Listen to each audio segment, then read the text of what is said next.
IoT Technologies. We will now take a look at what type of technologies make IoT networking and services possible. First, we'll start with wireless sensor networks.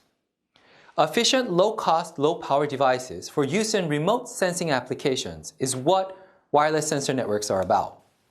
Low-power integrated circuits and wireless communication basically is what is the core technologies that enable it.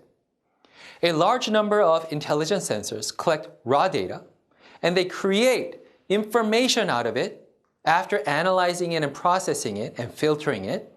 And then once it's in information form, the form that we want, then we can use it. The basic challenges are focused on limited processing capability at the IoT or wireless sensor network nodes, because these have to be low power and low cost. So the CPUs on them are with low processing capability. So limited processing capability. Also the memory modules on them. You cannot put a large memory module on a low-cost device because memory itself is very expensive. That is why storage is another challenge. And then IoT will sense it, send it somewhere, and then a control signal needs to come back, and somewhere a reaction needs to be made to block something, to open something up, to control the temperature, or something like that. That is why cloud computing support is needed. Cloud computing is needed. You can think of it this way. Your hands and feet will sense, touch things. But then again, once you decide what to do, they will move things around and walk and run. But then again, the decision is made at your brain, in your head, and also the memory of what was the input and what was the decision is also in your brain. So you can think of it like this. The sensors are out there sensing. And then you have actuators that are going to make remote control responses. But then again, where do you store this and make intelligent decisions is at the cloud. This is like the brain of the overall IoT technology network. So for advanced IoT services, you need somewhere to collect, analyze, and process segments of raw data and turn it into information that is used in control. Advanced IoT services will need support of cloud computing. Numerous IoT connections will be made to various devices and sensors. Many IoT devices will not have sufficient level of processing capability or memory. In addition, even if they have enough memory and processing capability to process their data alone at that small regional sensing range is not the collective whole. And that is not enough to make an intelligent overall decision on what and how to do. So therefore, either way, even if it did have sufficient processing capability, even if it did have enough memory to save multiple hours of sensing data, still that would not be wise to make a response and action just based on that. So cloud computing based IoT applications need reliable, fast, and agile support from a computing platform. IoT devices can overcome lack of software, lack of firmware, lack of memory, lack of hardware processing capability, and everything through cloud computing. One other thing is this. If you're not computing it, if you're not saving it, and if you're not dealing with all these things, that'll save you a lot of energy. You just sense it, and then send it, and then you go into sleep mode until it is your next sensing period. Then, using cloud computing itself will give you energy-saving reasons that will make your battery lifeline longer. And that is another true benefit of cloud computing.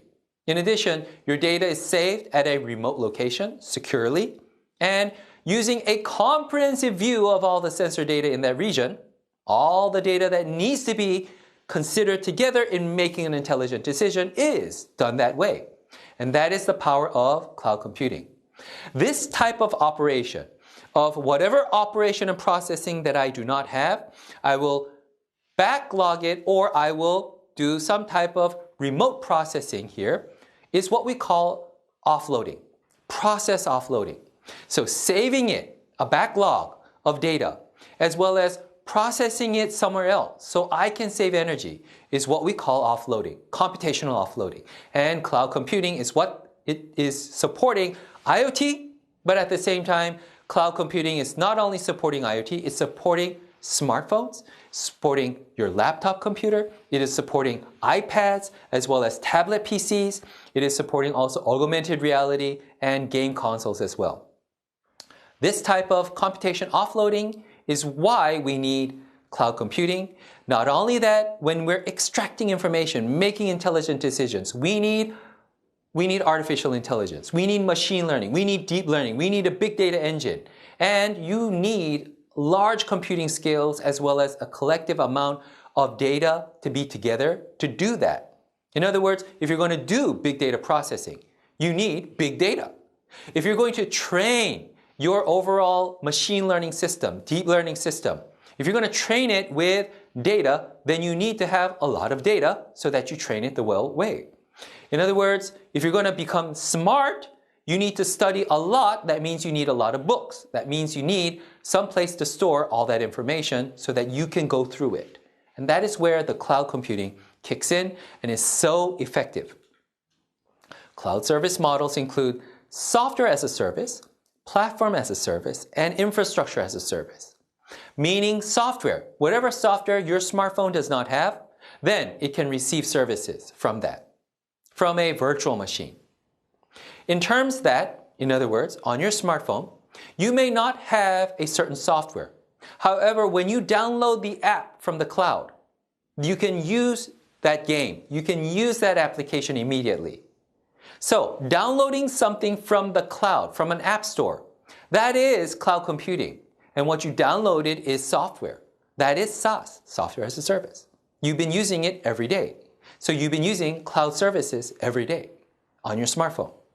Platform as a service. If you need a specific type of operation, use of a certain database, then you need more than just the software to be delivered to your smartphone. You need to be connected to the mainframe and use their processing platform. You need to use their database structure. That is what platform as a service is about. Then infrastructure as a service, as in terms of using some other network, using some other special security option, and things like that. Saving large amounts of data onto a backbone cloud. That is what you need, hard drives. You need large-scale memory. You need network support. You need service support. That is what the infrastructure as a service is providing. These, therefore, are what you can get through cloud services. Basically, it is everything. You can get everything you need.